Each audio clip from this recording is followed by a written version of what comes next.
Okay, so let's talk about dependents. If you recall, maybe you can pull up on your screen so I don't have to pull it up on mine. The Form 1040, well, you're familiar with it because you've already also all started on your Tax Act and you started on your tax return problem. There's a section under that identifying information on the Form 1040, so the very first page, we've got name, address, all of that stuff. Question about filing status, and under that we have a listing of dependents. So individuals who are claimed as dependents on that particular tax return. Remember I said if you got more, there's like space for 4. If there's more than 4, you can add supplemental lines and that sort of thing. All right, so that's what we're going to talk about here, are those individuals who are listed in that section on the Form 1040. Now we have lots of tests. The IRS likes to call these tests. In order to be a dependent, individuals have to pass all of these tests. So this is obviously not a test where we're testing what their skills are, but whether or not they meet certain criteria. These are criteria tests. So in order to be considered a dependent of the taxpayer, and there are certain benefits that go along with having dependents on your tax return. Trying to think. There aren't as many as there used to be. They changed the laws in 2017 that eliminated some of the benefits of having dependents, but they're would qualify you for certain credits, and dependents will qualify you for certain credits on your tax return, or if that dependent, like for example, education credits, if they're your dependent, then you can qualify for those education credits for that individual if you paid for their education, whereas if they don't qualify as your dependent, you don't get that benefit, right? Even if you did pay for their education. So Uncle John pays for your college, but you're not Uncle John's dependent, Uncle John doesn't get any benefit from those tax credits, that sort of thing. So there are certain tax benefits to having dependents on your tax return. So who is a dependent? So there are 2 classifications of dependents. Qualifying child, there's that word again.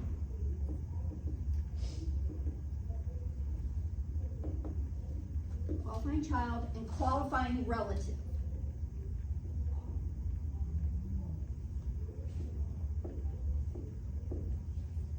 You have to be one of these in order to be considered to meet the criteria for being a dependent.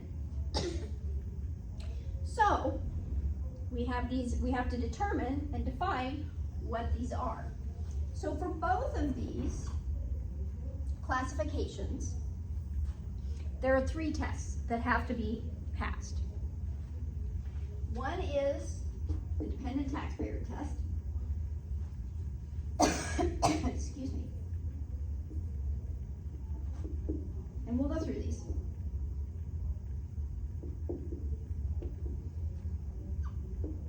The second is joint return test.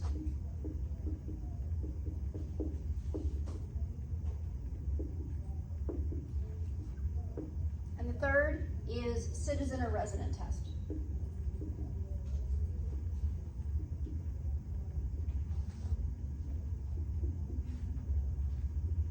So whether you're a qualifying child or a qualifying relative, you have to meet all of these tests, all 3 of these tests. Now there are other tests that have to be met that are specific to qualifying child or qualifying relative that we're going to go through. But these 3 pertain to both of these classifications. So what do they mean? Dependent taxpayer test. If an individual can be claimed as a dependent by someone else that's not you, then the taxpayer in question cannot claim the person as a dependent.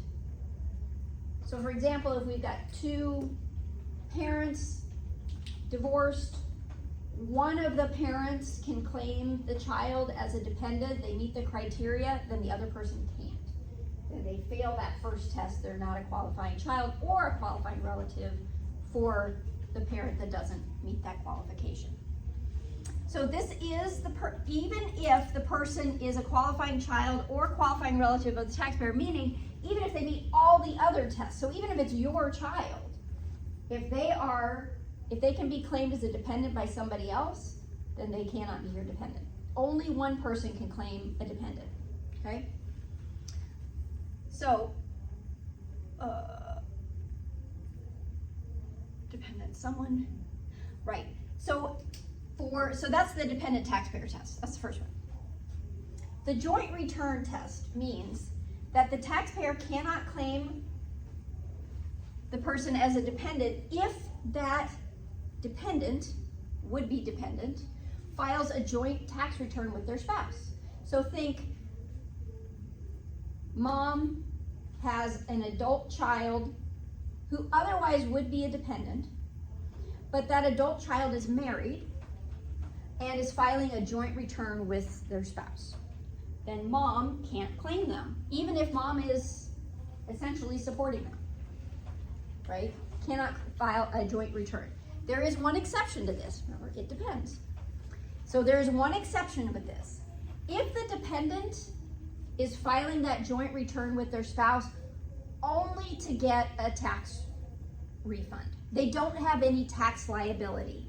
And that happens when somebody doesn't really make enough money to have tax liability, but they had money withheld from their paycheck.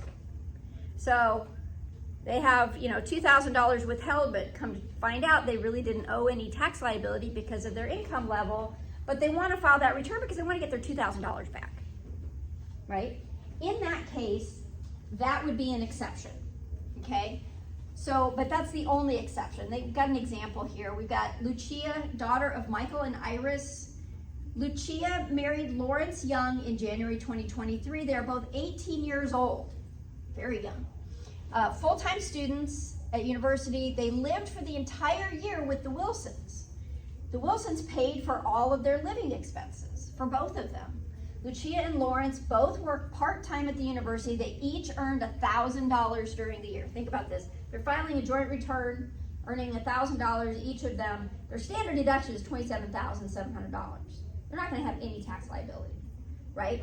But maybe they had some income taxes withheld from their paycheck. So they do file a tax return jointly so they can get that money back, right? They had no other sources of income. So other than the joint return test, they would pass all the other tests. The joint return test is the only reason that they might not qualify, but the only reason that they filed it was to get that refund back. In that case, Michael and Iris can claim Lucia and Lawrence as dependents. So they're paying for everything for them. Otherwise, they both individuals passed all the other tests that we're going to go through. Now, if they each made, $20,000, okay, well now they're going to have some tax liability. They're going to owe some taxes. In that case, they don't pass the joint return test because they didn't file that return because only to get a refund because they had no liability. They filed it because they had to, right? So that's the joint return test. Citizen or resident test means that the dependent has to be a U.S. citizen, resident, or national, or a resident of Canada or Mexico, or an adopted child of the taxpayer if the child is a member of the taxpayer's household all year and the taxpayer is a U.S. citizen or national. Okay, so an adopted child, but they have to have lived there all year. So that is the citizen or resident test. So they have to meet all three of these tests. Okay, so you go through, you've got somebody who thinks that they may have a dependent. They may, this individual may qualify as a dependent. The first thing you do is go through these three tests. The next thing you do, though, is go through qualifying child tests. Okay? So, 4. Qualifying child. There are 5 tests for qualifying child. First one is the relationship test.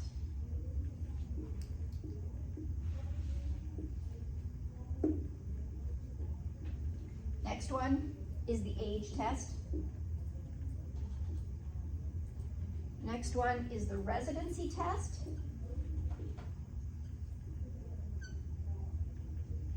Next one is the support test. This last one isn't really a test. It's if a child could be, it's a tiebreaker test, really. It's a tiebreaker rule. So this is if the individual has passed all these tests, but at the end of all of this, they could pass all of these tests for more than one person. Okay, this is kind of back to that example of multi-generations living in the same household. It could happen in that case. So this is called the tiebreaker rule.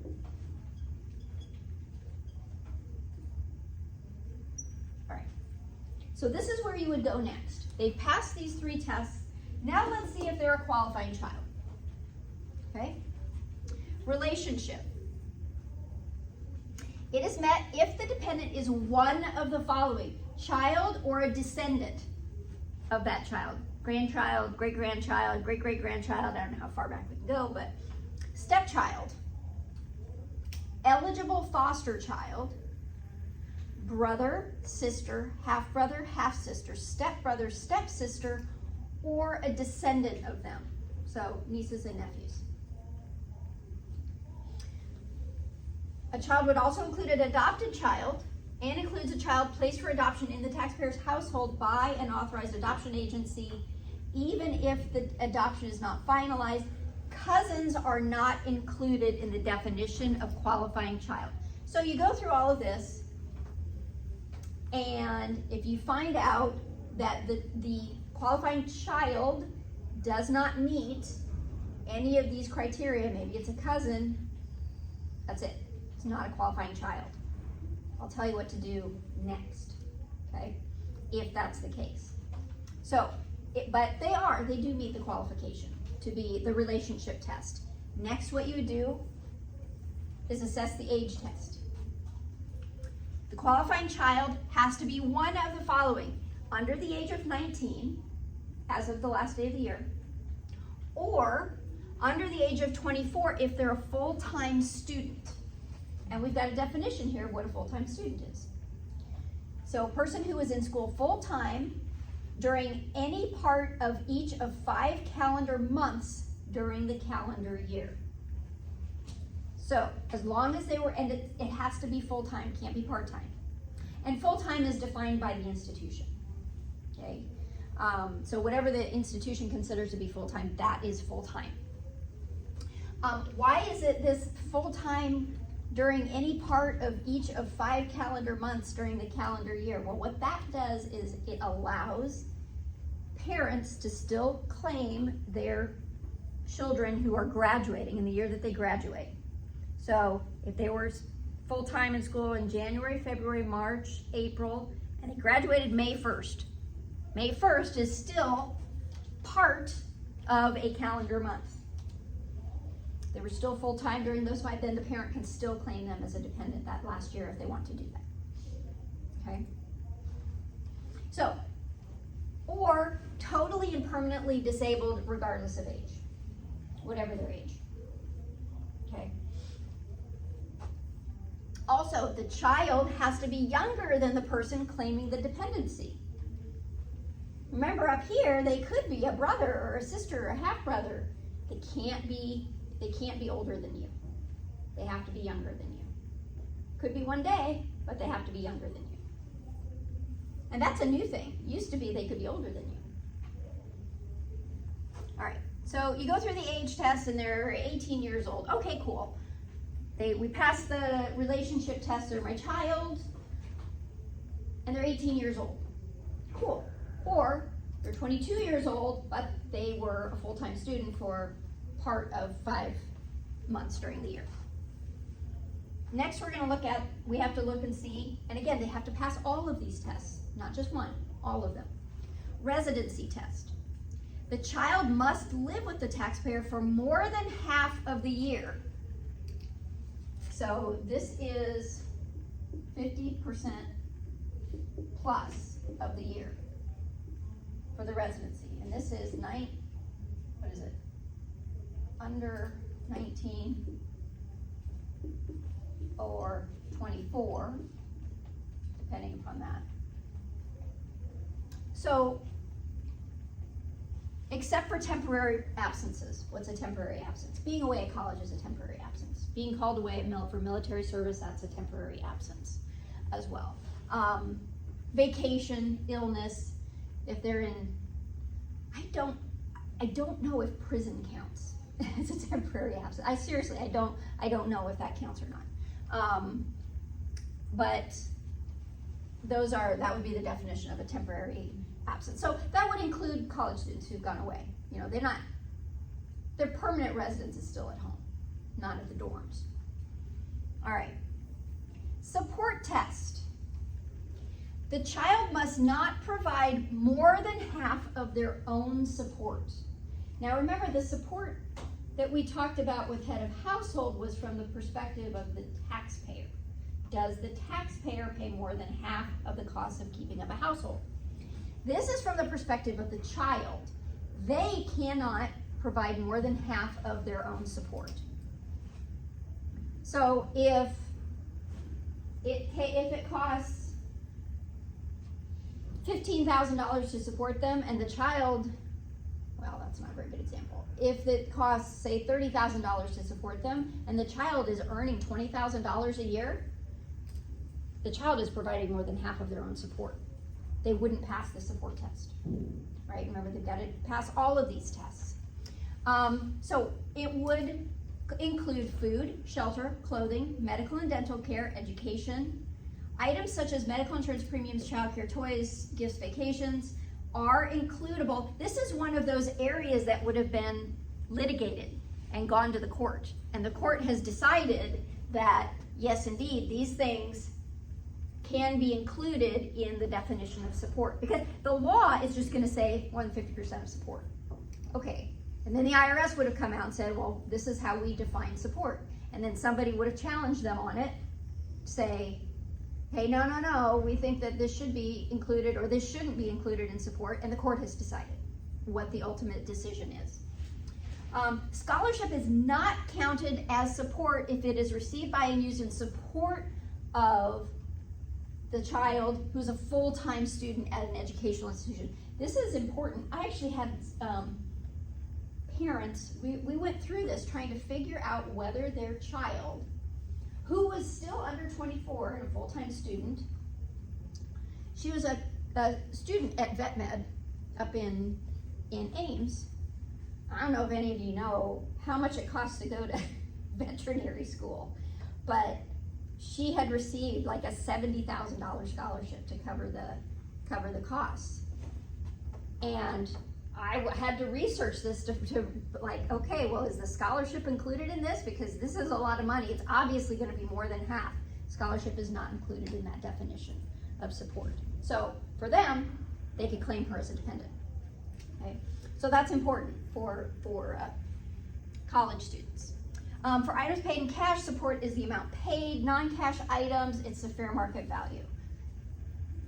So do you keep all the receipts and all that? I mean, you know, if it's right on the line, yeah, you might want to have something to substantiate if anybody ever called into question. And the chances are, if you're competing with somebody else to get this dependency, like there's somebody else out there, if you're going through all of the rigmarole of really keeping details, it's because somebody else is trying to also claim dependency. And it happens, especially like divorced parents. It certainly happens. All right, which brings us to our last one, the tiebreaker rule. If a child meets the 4 tests and can be a qualifying child of more than one taxpayer.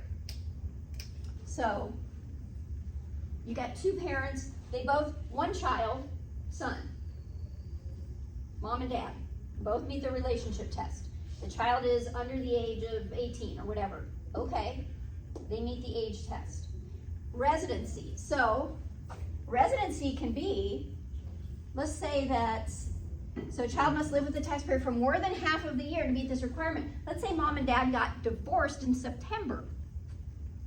Well, even if the child goes and lives with mom 100% of the time at that point, or dad 100% of the time, the child has lived with both parents for over 50% of the year. So both parents would qualify, right? They each would meet that residency if it happened during the year.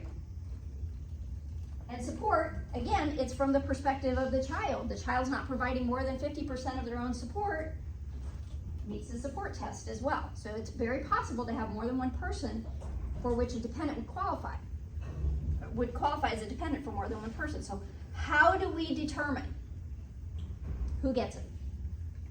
Well, we've got this handy little chart. So if only one of the person is the child's parent, then the parent. So if it's grandma and mom gets it. Mom gets the dependency. If both of them are parents and they do not file a joint return together, the parent with whom the child lived for the longer period of time during the year. Okay, in our example then, that would be, I don't know, if the child lived with mom for all of the year but lived with dad for 9 months of the year, then it's mom, right?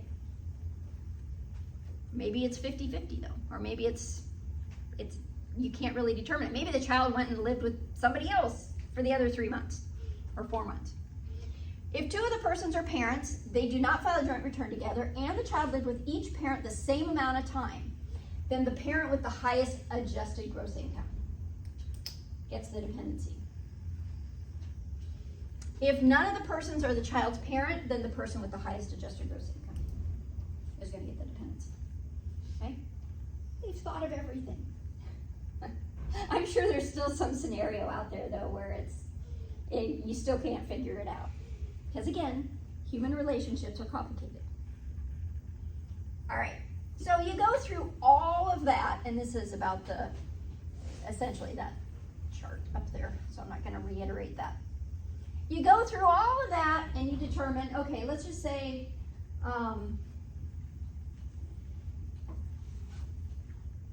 let's say it's a 20-year-old son, meets the relationship test, meets the residency test, meets the support test. You don't have to worry about the tiebreaker rule. 20 years old, but not a full-time student. All right, can't be a qualifying child because he's 20 years old and he's not a full-time student. So now what do?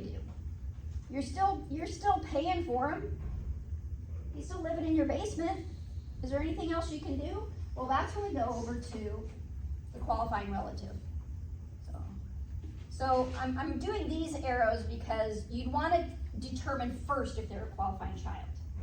If they're not a qualifying child, then let's see if they're a qualifying relative.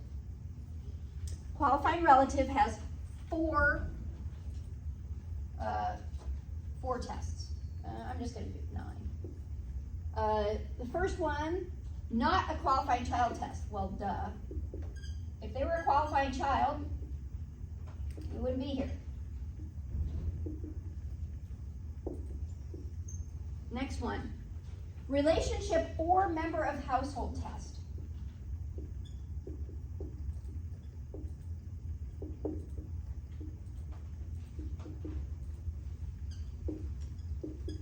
Okay. Let's see if this is, it's a little better. Gross income test. You can see over here, there's nothing about income. Kid could be making $100,000 a year.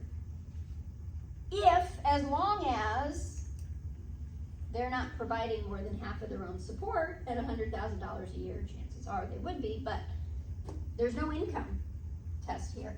Over here, there's a gross income test.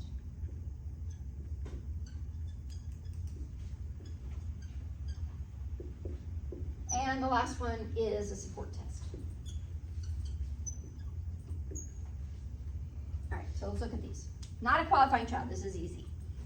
Like I said, we wouldn't be over here on the qualifying relative part if they met the qualifying child test. So, okay, cool. Relationship or member of household test.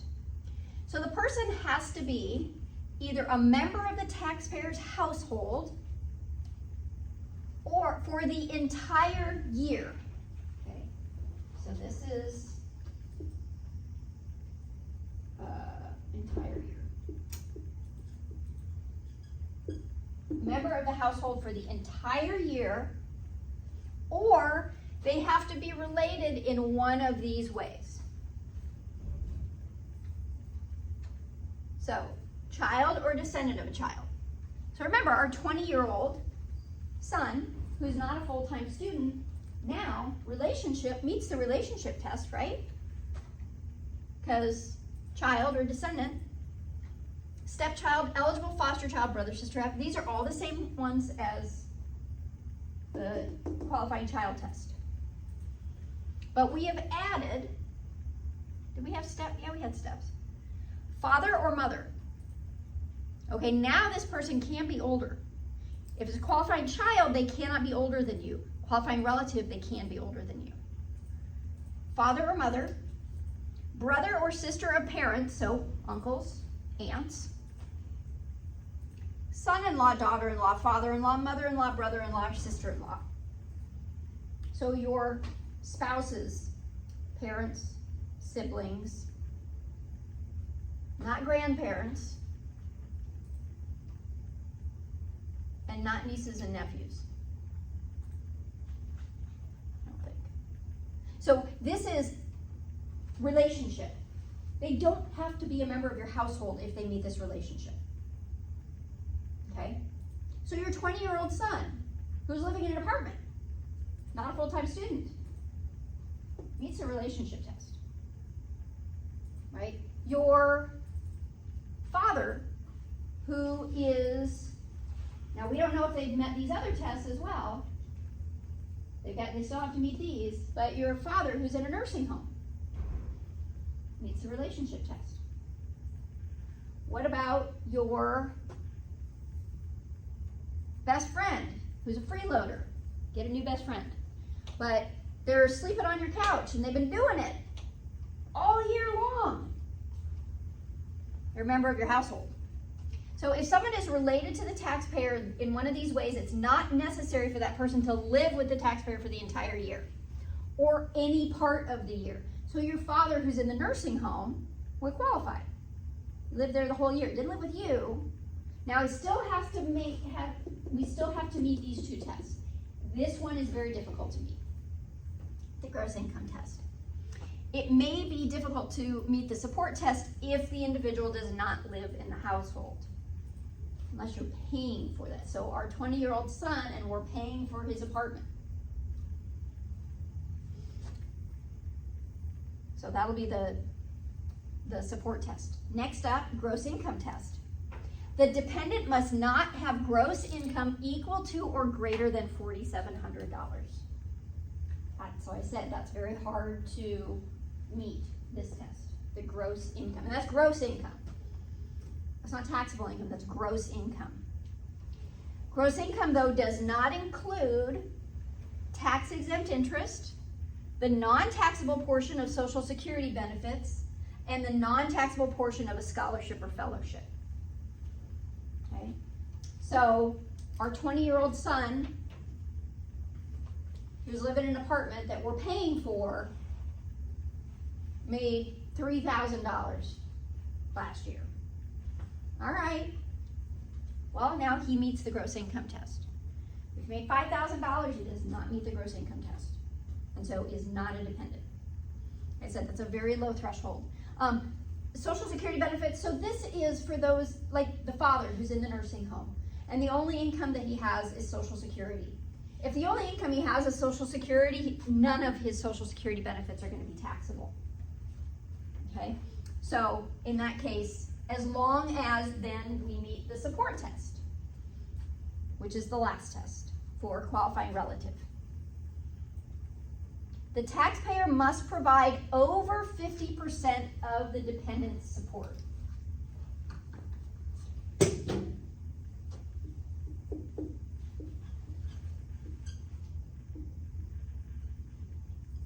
Now here, again, remember our support test over here is from the perspective of the child.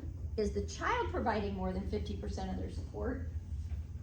Over here, it's the taxpayer that has to provide more than 50% of the support. So, taxpayer must determine how much was paid for the support of the dependent, regardless of who paid it, and then determine whether the taxpayer provided over half of that support. So how much support in total did the dependent need? Did the taxpayer provide more than 50% of it?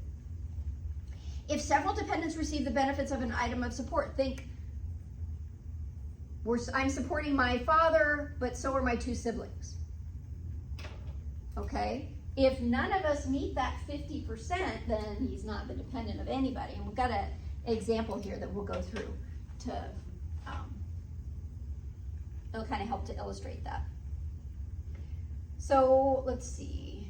Money received and spent by a dependent counts as support. Wages, Social Security benefits paid to a dependent. All right. So the support test has 2 exceptions. When several persons provide for more than half of the support of someone, but no one person meets the 50% threshold. If each person in the group would be able to claim the individual, aside from the support test, and nobody furnished more than half of the support, then one of the people in the group who provided more than 10% of the support can claim the dependent as long as everybody agrees. So they have to be in agreement with it. There's a multiple support agreement that has to be in writing. That's Form 2120. So this is an example of a multiple support agreement. So we got Martha, Monique, Terry, Robert, and Gloria. They provided in total, all of the support for George in the following percentages. So Martha's a friend, 30%, Monique, Terry, Robert, Gloria, and then there are the relationships there. Okay, so initially you have to determine which members of the group who could claim George as a dependent absent the support test.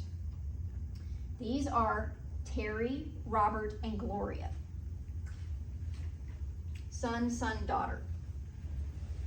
Remember, in order to not be related, you have to be a member of the household for the entire year. And George is not a member of Martha or Monique's household. So Martha and Monique, even though, together they provided 35%, they don't pass the member of household test.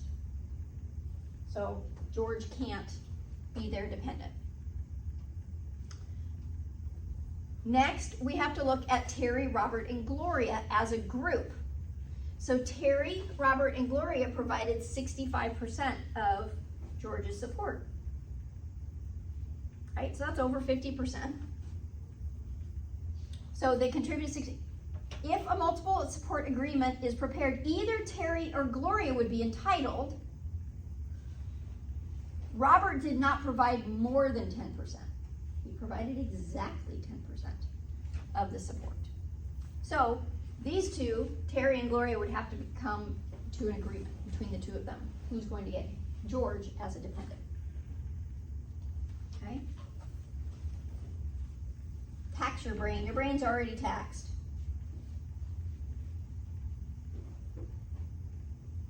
Yeah. All right. Second exception to the 50% support test is the case of a child or of divorced or separated parents. If the child is not a qualifying child, they can be treated as a qualifying relative if the non-custodial parent, if these are true. The child has been in the custody of either or both, and this is to, there are lots of divorce agreements or child support agreements where the parents will agree to trade off. Like 1 year the kid is dad's dependent, the next year the kid is mom's dependent. Even though they don't necessarily, like the non-custodial parent wouldn't ordinarily meet these requirements. There is an exception to that, and that's the 50% support test that we're talking about there. If the child has been in the custody of either or both for more than half of the year, either or both provided more than half of the child's support, they are divorced, separated, under a written separation agreement, and they lived apart at all times during the last 6 months of the year. But the decree of separation has to state that the non-custodial parent, that's the parent who does not have, or the child does not live with the most, can claim the child as a dependent. So again, there's a form that has to be filled out and attached to the tax return.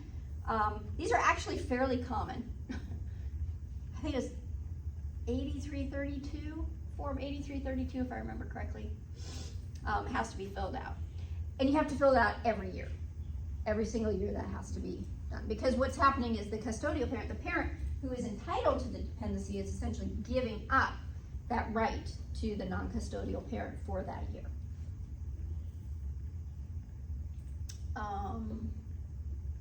Questions? Did your head hurt? It's not easy. We just went through probably two of the more complicated, non-calculation required concepts in this class. And really these are, and it doesn't, I mean, yeah, there's some calculation that would be involved with as far as like the 50% support and entire, all of that kind of stuff. But, these are complex concepts. Tax. No questions?